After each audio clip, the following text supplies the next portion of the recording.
Banyak kalimat-kalimat mutiara yang disebutkan oleh Fudail bin Iyad rahimahullah, dan itu dinukil oleh para ulama. Seperti misalnya dia mengatakan sambil dia berdoa kepada Allah, tapi ini orang dengar diam-diam. Dia sebutkan diam-diam di hadapan depan Ka'bah. Dia mengatakan, idza azharta aibana fatadhhar walan nastati'a satrah. Ya Allah, seandainya Engkau membuka aib-aib kami, maka pasti akan kelihatan dan kami tidak akan mungkin bisa menutupinya. Wa nufdah, dan kami pasti akan dipermalukan.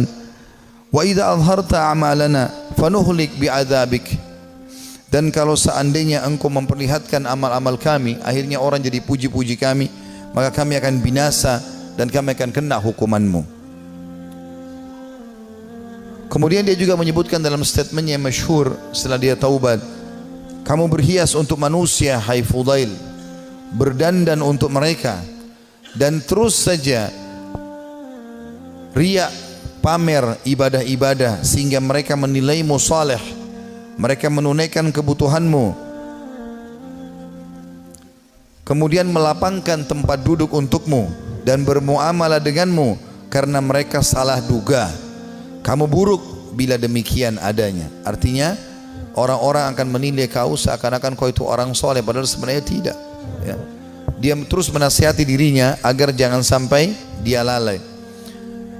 Ibnu Mubarak berkata, Abdullah bin Mubarak setelah melihat ibadahnya Fudail bin Iyad yang tadinya penjahat besar, perampok jalanan, suka membunuh dan merampas harta orang, sesungguhnya Fudail merupakan bukti kebenaran kekuasaan Allah Azza wa Jal yang dimuncul dengan Allah atau Allah memunculkan hikmah melalui lisannya. Dia termasuk manusia yang dikaruniai manfaat dari amal-amalnya. Disebutkan dalam Syiar Alam Nubala di jilid 8 halaman 425. Artinya ini bukti nyata tanda-tanda kebesaran Allah. Tadinya penjahat besar, pembunuh, lalu dia taubat nasuha, dia tinggalkan semua kesalahannya. Allah tidak mau tahu masa lalu orang, tapi Allah subhanahu wa ta'ala menilai sekarang ke depan. Fudail berkata kepada seseorang yang bertanya, bagaimana caranya supaya bisa menjadi takut kepada Allah sebagaimana anda ini takut? Ya, anda bisa taubat seperti ini, luar biasa. Kata dia, kosongkan hatimu untuk sedih dan takut sampai keduanya dapat bersarang. Apabila keduanya bersarang di hatimu, maka keduanya akan membentengimu dari melakukan maksiat dan menjauhkan dirimu dari api neraka. Disebutkan juga dalam Syiar Alam Nubala jilid 8 halaman 438. Artinya dia mengatakan, yang membuat saya seperti ini, saya sengaja menanamkan rasa takut saya kepada Allah. Saya mempelajari tentang kemahabesarannya Allah subhanahu wa ta'ala sebagai pencipta, beratnya siksaannya kalau melanggar terus menerus, ya. Kemudian saya biarkan tersarang dalam hati saya, maka akhirnya itu membentengi saya dari kemaksiatan.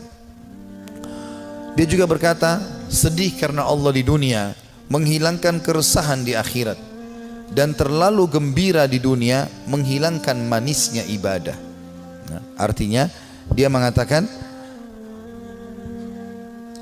sedih karena Allah di dunia, maksudnya merasa rindu dengan surga, takut dengan dosa, menghilangkan keresahan di akhirat. Tidak akan mungkin bersatu antara dua kesedihan, gitu kan. Dan terlalu gembira dengan dunia, tidak pernah ada cobaannya misalnya, tapi walaupun tidak mungkin ya, pasti manusia akan diuji oleh Allah SWT supaya dia tidak terlalu bergantung pada dunia ini. Dan terlalu gembira dengan dunia berlebih-lebihan sampai terbahak-bahak, sampai luar biasa merasa hidupnya harus selalu kegembiraan, padahal itu juga tidak mungkin terjadi, maka akan membuat, ya, atau menghilangkan manisnya ibadah. Dia juga menasihati dirinya setelah dia taubat, mengatakan, wahai jiwa, kasihan kamu ini, kau selalu berbuat buruk, namun kau mengira dan merasa dirimu baik. Kamu tidak tahu, tetapi merasa selevel dengan ulama. Kamu kikir, tapi kamu merasa dirimu dermawan. Kamu bodoh, tapi kamu merasa pintar dan cerdas. Ajalmu pendek, tapi angan-anganmu sangat panjang. Nah, ini kalimat-kalimat mutiara yang luar biasa. Rupanya setelah dia bertaubat kepada Allah subhanahu wa ta'ala, Allah berikan kalimat-kalimat ini kepadanya, ya. Dia mengatakan, saya ulangi, wahai jiwa, kasihan kamu, kau berbuat buruk namun kau mengira dirimu berbuat baik. Artinya amal-amal yang kau kerjakan ini masih kurang, tapi kenapa kau selalu merasa bangga? Ini dia nasihati dirinya sendiri. Karena ada orang kadang-kadang begitu, dikuasai oleh syaitan, dia merasa bangga. saya sudah haji sekian kali, saya sudah pernah bersedekah ini dan itu, saya pernah bangun masjid satu masjid itu terus yang dibahas, apa saja semuanya dibanggakan. Maka dia menasihati dirinya supaya dia terus termotivasi mau ibadah. Dia mengatakan, wahai jiwa kasihan kamu, kau sebenarnya berbuat buruk masih sedikit, tapi kau pikir dirimu sudah berbuat banyak. Kau tidak tahu, ya, tapi kau menganggap dirimu selevel dengan ulama. Ini juga banyak jadi penyakit di dalam tengah-tengah penuntut ilmu. Baru belajar setahun 2 tahun sudah merasa dirinya luar biasa. Akhirnya sudah mulai membicara tentang ulama ini, tentang ulama itu. Habis waktunya untuk itu. Maka semestinya seseorang menyadari kalau dia baru belajar, ya sudah dia belajar. Sebagaimana dikatakan oleh Fudail di sini rahimahullah. Beliau mengatakan, kau tidak tahu tapi kau merasa dirimu selevel dengan ulama. Yang ketiga dia bilang bahwa dirinya kamu kikir, tapi kau merasa dirimu dermawan. Ya, artinya berapa banyak sih yang kau sudah sedekahin sehingga kau selalu banggakan, hai Fudail? Padahal sebenarnya kau bakhil. Sedikit sekali yang kau keluarkan dibandingkan nikmat Allah yang melimpah kepadamu. Ini juga ya tamparan yang sangat keras bagi orang yang tadi baru sedekah sekali, 2 kali, 3 kali dalam 1 bulan, dalam 1 tahun, bahkan mungkin 10 tahun sekali, atau mungkin seumur hidup baru melakukan 1 kebaikan itu. Tadi misalnya membangun sebuah masjid atau 1 kegiatan, sudah dibangga-banggakan. Ya. Kemudian dia mengatakan yang keempat, kau bodoh tapi merasa dirimu pintar dan cerdas. Ada orang juga ini kena penyakit ini ya. Begitu dia sudah belajar agama, dia sudah mulai faham sedikit ayat, hadis, maka dia rasa dirinya tidak perlu belajar lagi. Ini keliru. Kita harus menuntut ilmu sampai menjelang meninggal dunia. Dan beliau mengatakan, ajalmu pendek tapi angan-anganmu sangat panjang. Artinya banyak angan-angan yang kau bangun tapi sebenarnya semuanya itu mengganggu hidupmu. Juga dia berkata, Fudail rahimahullah, manusia paling berdusta adalah mereka yang mengulangi perbuatan dosa yang pernah dilakukannya. Manusia yang paling dusta adalah manusia yang mengulangi apa yang pernah dia lakukan dulu. Manusia yang paling bodoh, jadi kalau dia pernah buat dosa dia ulangi lagi, berarti dia manusia paling dusta. Karena dia sudah tahu salah tapi kenapa dia lakukan. Lalu dia mengatakan manusia paling bodoh adalah manusia yang memperlihatkan amal kebaikannya. Kalau ada manusia yang mau dinilai dia paling bodoh, adalah orang yang suka pamer-pamer amalnya. Ya, saya ini lakukan, saya sudah haji sekian kali, saya sudah bangun masjid ini dan itu, saya sudah begini dan begitu. Dia banggakan amalnya. Itu manusia yang paling bodoh, karena hilang semua pahalanya dengan dia riya. Lalu dia mengatakan manusia yang paling dekat dengan Allah, yang paling takut kepadanya. Ini juga statementnya mirip dengan apa yang dikatakan oleh sebagian ulama yang membuat Umar bin Khattab radhiyallahu anhu yang mendapatkan kemuliaan sabda Nabi SAW, wahai Ibnu Khattab, kalau kau lewat di sebuah lembah, syaitan melihat kau lewat di lembah itu, maka dia akan mencari lembah yang lain karena takut bertemu denganmu.